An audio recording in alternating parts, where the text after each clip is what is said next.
എൻ്റെ ദൈവമായ കർത്താവേ, എന്നിലൂടെ അങ്ങയുടെ വചനങ്ങൾ കേൾക്കുന്ന എല്ലാ മക്കളുടെയും, പ്രത്യേകിച്ച് അപകടങ്ങളാലും പലതരത്തിലുള്ള രോഗങ്ങളാലും കഷ്ടതയിലായിരിക്കുന്നവർക്ക് സൗഖ്യവും, ഇതര പ്രയാസങ്ങളാലും ദുഃഖങ്ങളാലും ആകുലതകളാലും വലയുന്നവർക്ക് സന്തോഷവും സമാധാനവും കൊടുക്കണമെന്ന് താഴ്മയോടെ പ്രാർത്ഥിച്ചുകൊണ്ട് ഇന്നത്തെ ക്ലാസ് ആരംഭിക്കാം.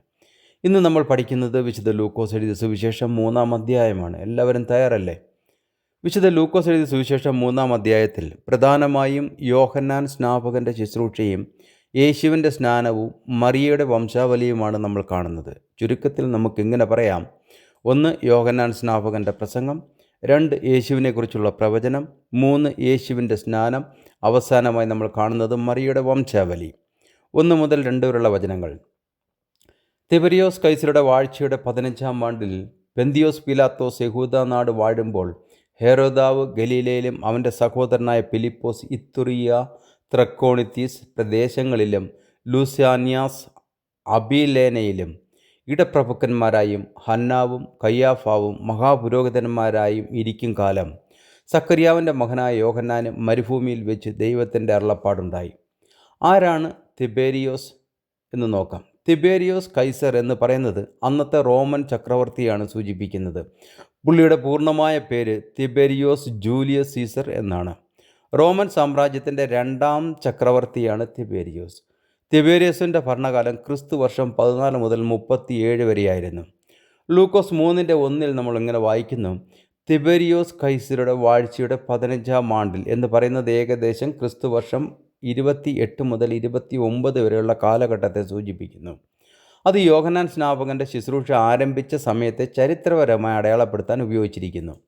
പെന്തിയോസ് പീലാത്തോസ് യഹൂദ്യ നാട് വാഴുമ്പോൾ ഹെരോദാവും ഗലീലയിലും അവൻ്റെ സഹോദരനായ ഫിലിപ്പോസ് ഇത്തുറിയ, ത്രക്കോണിത്തീസ്, ലുസാനിയാസ് അബിലേനയിലും ഇടപ്രഭുക്കന്മാരായും ഹന്നാവും ഖയ്യാഫാവും മഹാപുരോഹിതന്മാരായും ഇരിക്കും കാലം സക്കറിയാവിൻ്റെ മകനായ യോഹന്നാന് മരുഭൂമിയിൽ വെച്ച് ദൈവത്തിൻ്റെ അരുളപ്പാടുണ്ടായി. ഈ ഭരണാധികാരികളെ നമുക്ക് ഓരോരുത്തരായി എടുത്ത് പരിചയപ്പെടാം. ആരായിരുന്നു പെന്തിയോസ് പീലാത്തോസ്? യഹൂദിയുടെ റോമൻ ഗവർണറായിരുന്നു. ക്രിസ്തു വർഷം 26 മുതൽ 36 വരെയുള്ള കാലത്ത് ഭരണത്തിലായിരുന്നു പുള്ളി. പിന്നീട് യേശുവിൻ്റെ വിചാരണയിൽ പ്രധാന പങ്ക് വഹിച്ച വ്യക്തിയായിരുന്നു പെന്തിയോസ് പീലാത്തോസ്. 2, ആരായിരുന്നു ഹെരോദാസ് അന്തിപ്പാസ്? ഗലീലയിലെ ഇടപ്രഭുവായിരുന്ന ഹെരോദാവിൻ്റെ മകനാണ് ഹെരോദാസ് അന്തിപ്പാസ്. യോഹന്നാൻ സ്നാപകനെ തടവിലിട്ടതും പിന്നീട് തല വെട്ടിയതും ഹെരോദാസ് അന്തിപ്പാസ് ആയിരുന്നു. ഫിലിപ്പോസ് ഹെരോദാവിൻ്റെ സഹോദരനായിരുന്നു. ഫിലിപ്പോസ് ഇത്തുരിയയും ത്രക്കോണിത്തീസ് പ്രദേശങ്ങളും ഭരിച്ചിരുന്നത് ഇയാളാണ്. ലുസന്യാസ് അബിലേന എന്ന പ്രദേശത്തിൻ്റെ ഭരണാധികാരിയായിരുന്നു ലുസന്യാസ്.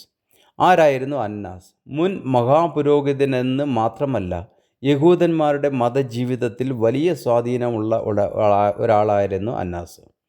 കയ്യാഫാസ് ആ സമയത്തെ മഹാപുരോഹിതനും യേശുവിനെ വിചാരണയ്ക്ക് വിധേയനാക്കുന്നതിൽ പ്രധാന പങ്ക് വഹിച്ച ഒരു വ്യക്തിയുമായിരുന്നു കയ്യാഫാസ്. വിശുദ്ധ ലൂക്കോസ് ഈ വചനത്തിൽ റോമൻ ഭരണാധികാരികളെയും യഹൂദ മത നേതാക്കളെയും കുറിച്ച് പറയുന്നത് യോഹന്നാൻ സ്നാപകൻ്റെ ശുശ്രൂഷ ആരംഭിച്ച കൃത്യമായ സമയത്തെ ചരിത്ര പശ്ചാത്തലം വ്യക്തമാക്കാനാണ്. അതുകൊണ്ട് തന്നെ നമുക്ക് മനസ്സിലാക്കാം, ഇതൊന്നും ഒരു കെട്ടുകഥയല്ല, പിന്നെയോ ചരിത്ര സത്യങ്ങളാണെന്ന് മനസ്സിലാക്കുന്നതിന് വേണ്ടിയാണ് വിശുദ്ധ ലൂക്കോസ് പ്രത്യേകമായി ഇതെല്ലാം രേഖപ്പെടുത്തിയിരിക്കുന്നത്. ഇപ്പോൾ മനസ്സിലായോ? 3-ാമത്തെ വചനം: അവൻ യോർദാൻ അരികെയുള്ള നാട്ടിലൊക്കെയും വന്ന് പാപമോചനത്തിനുള്ള മാനസാന്തര സ്നാനം പ്രസംഗിച്ചു.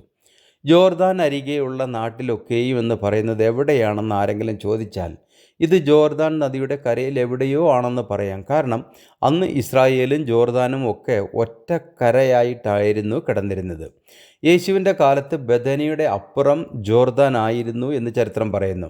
4-ാമത്തെ വചനം: മരുഭൂമിയിൽ വിളിച്ചു പറയുന്നവൻ്റെ വാക്കാവിത്, കർത്താവിൻ്റെ വഴി ഒരുക്കുവീൻ, അവൻ്റെ പാത നിരപ്പാക്കുവീൻ. ഇത് യെശയ്യാ പ്രവാചകൻ പറഞ്ഞതാണ്. യെശയ്യാ 40:3 നമ്മൾ വായിക്കുന്നത് ഇങ്ങനെയാണ്: മരുഭൂമിയിൽ യഹോവയ്ക്ക് വഴി ഒരുക്കുവീൻ, നിർജ്ജന പ്രദേശത്ത് നമ്മുടെ ദൈവത്തിന് ഒരു പെരുവഴി നിരപ്പാക്കുവീൻ. അന്ന് ഇതൊരു പ്രവചനമായിരുന്നു. എന്നാൽ പുതിയ നിയമത്തിൽ ഈ പ്രവചനം നിറവേറ്റപ്പെട്ടതായി നമ്മൾ വിശുദ്ധ മത്തായിയുടെ സുവിശേഷം 3:1 മുതൽ 3 വരെയും, വിശുദ്ധ മർക്കോസിൻ്റെ സുവിശേഷം 1:2 മുതൽ 3 വരെയും, വിശുദ്ധ ലൂക്കോസിൻ്റെ സുവിശേഷം 3:4 മുതൽ 6 വരെയും, വിശുദ്ധ യോഹന്നാൻ്റെ സുവിശേഷം 1:23 ഇത് കാണാവുന്നതാണ്. 5 മുതൽ 6 വരെയുള്ള വചനങ്ങൾ. എല്ലാ താഴ്വരയും നികന്നു വരും, എല്ലാ മലയും കുന്നും താഴും, വളഞ്ഞതും ചൊവ്വായും ദുർഘടമായതും നിരന്ന വഴിയായും തീരും. സകല ജഡവും ദൈവത്തിൻ്റെ രക്ഷയെ കാണും എന്നിങ്ങനെ യെശയ്യാ പ്രവാചകൻ്റെ പുസ്തകത്തിൽ എഴുതിയിരിക്കുന്നത് പോലെ തന്നെ വഴി ഒരുക്കുക എന്നർത്ഥമാക്കുന്നത് നമ്മൾ കാണുന്ന റോഡ് നന്നാക്കുന്ന പരിപാടിയല്ല, മറിച്ച് പാപത്തിലായിരിക്കുന്ന ജനങ്ങളുടെ ഹൃദയം വചന സ്വീകരണത്തിനായി തയ്യാറാക്കുക എന്നതാണ്.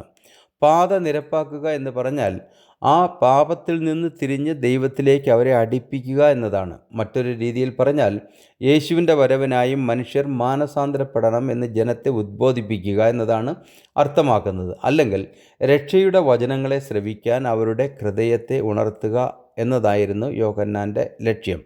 സകല ജഡവും